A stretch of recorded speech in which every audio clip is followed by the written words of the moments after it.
Wow, another year's gone. Hopefully this year was better for you than the previous one was.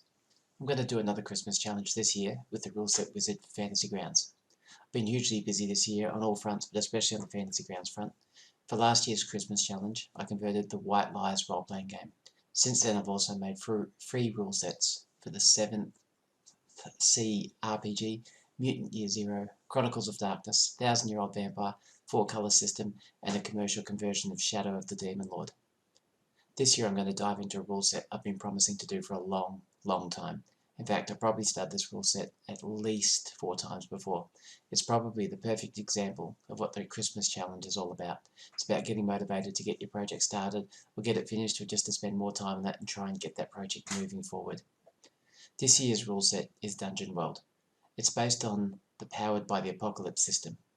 It's no longer a new game, but it kind of fits nicely between traditional D&D type games and newer storytelling games. For me, Dungeon World is very much story first, but it still has plenty of crunch and dice rolling. Rolling a miss doesn't mean handing the dice over to the next player. A miss adds to the story. It makes it more interesting, more fun. What else happened when you missed?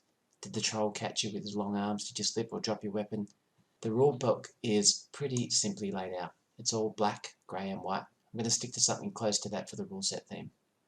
Moves are a big part of the game, and for many people new to RPGs, they're very intuitive. You describe what you want to do, and then you find the move that best suits that. Of course, playing to your character's strengths is probably going to be a good strategy. We will try and use as much of the character creation guide as we can in the Fantasy Grounds character generation. Dungeon World also provides a fair bit of advice and guidance to GMs on how to run a game in the PBTA style, and introduces some structure for the GM. We'll try and build support for fronts and dangers and world building into the new rule set. Dungeon World also takes a bit of a different approach to monsters and other adversaries. Rather than being stat focused, the game suggests you focus on the monster's behaviours. How do they act? What does it want? How do they fight? I have some ideas here that use descriptive tags, and we'll see how that plays out. Anyway, that's enough talk for this video. In the next video, we'll set up the Ruleset Wizard environment ready to start the project. See you tomorrow.